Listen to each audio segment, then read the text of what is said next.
y ex candidato presidencial, el doctor Vladimiro Álvarez Grau. Siempre es importante, ¿no? Él nunca ha dejado la cátedra, hombre de trabajo también, Ramiro, y la visión de él siempre va a ser importante para escuchar esas orientaciones, ¿no? Vladimiro Álvarez, ex ministro del Trabajo, ex ministro de Educación, 2 veces ministro de Gobierno, asambleísta, decano de la Facultad de Jurisprudencia, ex rector de la Católica y querido profesor. Vladimiro, buenos días, ¿cómo está usted?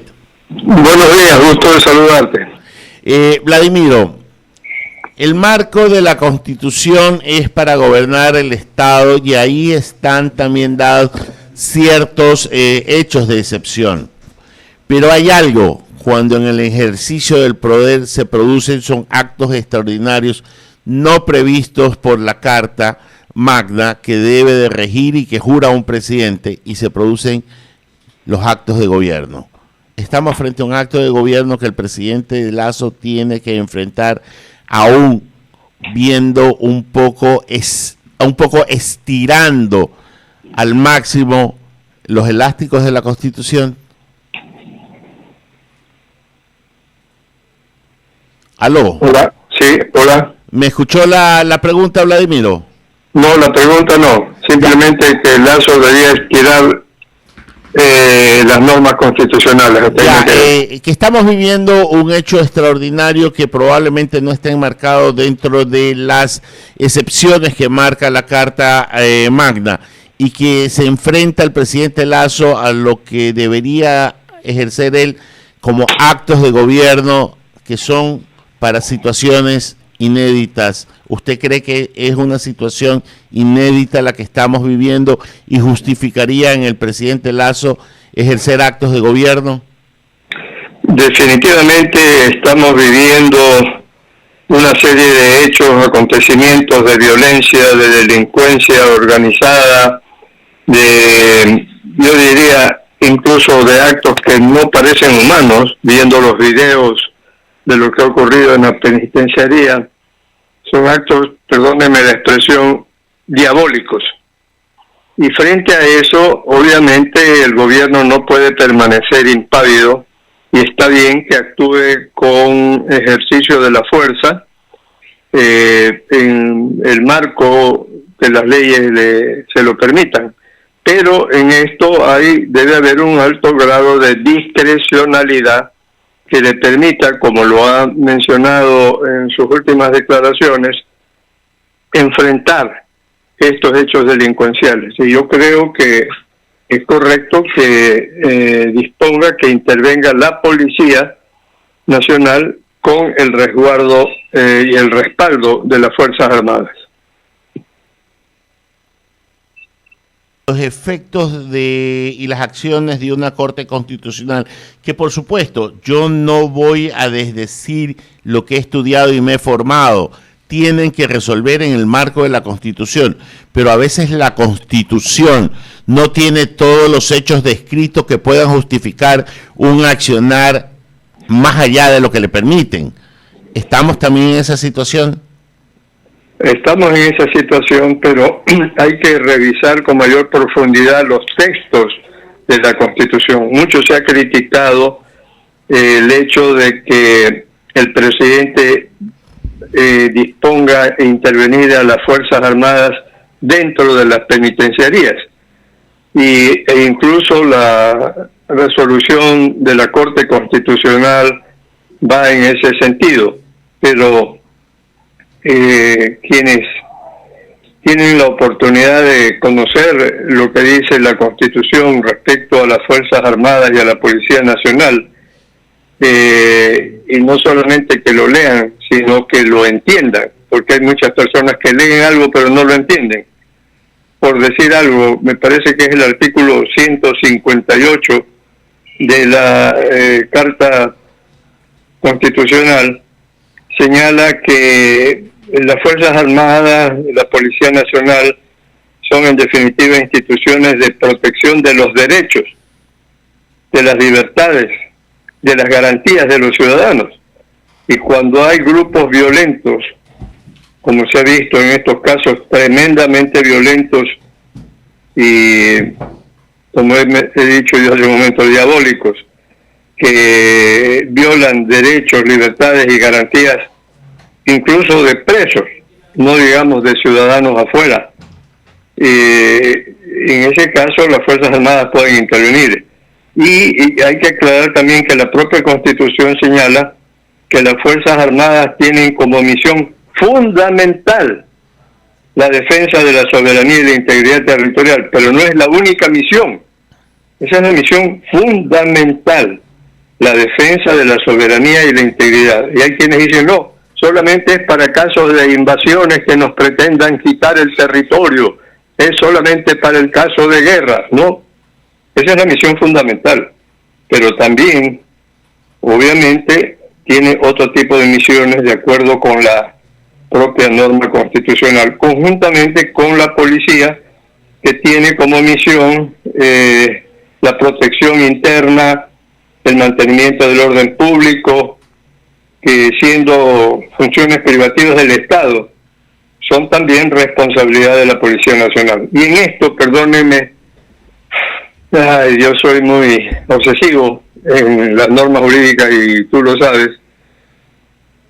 Hay una disposición en el Código Orgánico Integral Penal, me parece que es el artículo 33, que habla de la legítima defensa, y dice que cualquier persona que actúe de cualquier manera en protección de cualquier derecho propio o ajeno, si es que cumple ciertos requisitos de proporcionalidad, de no haber sido provocado, en fin, no constituye infracción. Por lo tanto, la policía puede y debe responder en defensa de la paz ciudadana, en defensa de la ciudadanía y en su propia defensa en el caso necesario.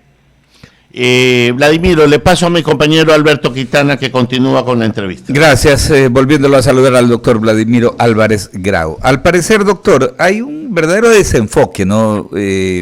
Cuando hablamos de esta temática, hasta de interpretaciones, ¿no? Porque vemos lo que usted anota referente al artículo 158, y yo sí he notado, ¿no?, desde los estamentos militares, como que se circunscriben a esto de que la responsabilidad de ellos es exclusivamente responder por el tema de la soberanía y la integridad territorial, ¿no? Y digo que hay un desenfoque porque incluso hay muchos actores del Estado, son parte fundamental del Estado, pero como que desconocen aquello y se hace difícil articular una respuesta contundente ante este inminente peligro que viene desde fuera, pero ya está acá adentro. Me refiero al crimen transnacional organizado, doctor.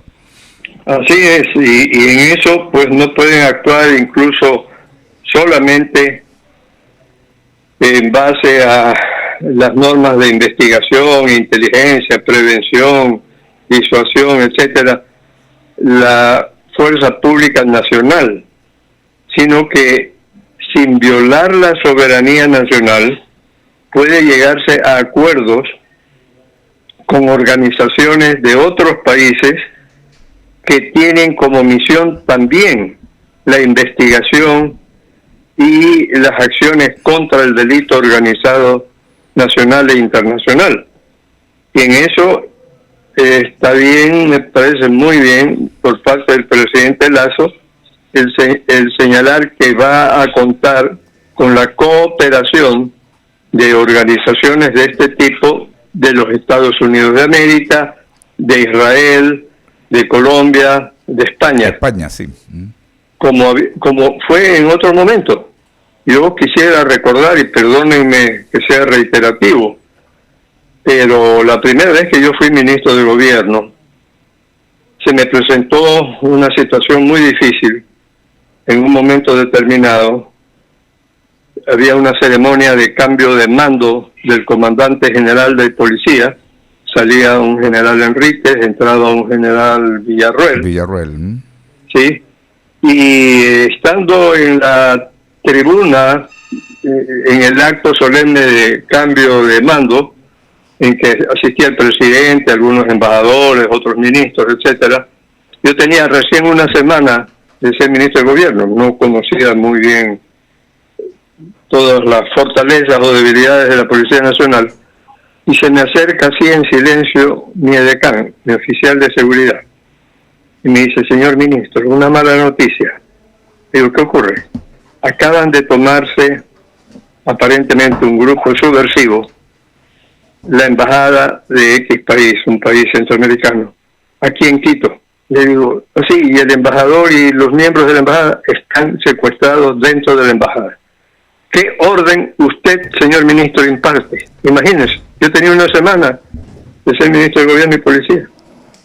Entonces se me ocurrió y dije: bueno, envíen inmediatamente una unidad especializada en protección y rescate de rehenes. Y el comandante general entrante, que está al lado mío, escuchó todo y me dice: señor ministro, esa unidad no existe en el Ecuador. Yo estaba pensando en SWAT, de Claro. los Estados Unidos. No existe. Entonces le digo: ¿y qué hacemos? Me dice: bueno, hay que enviar los patrulleros más cercanos. Imagínense, o sea, el chapa de la esquina. En una situación tan difícil.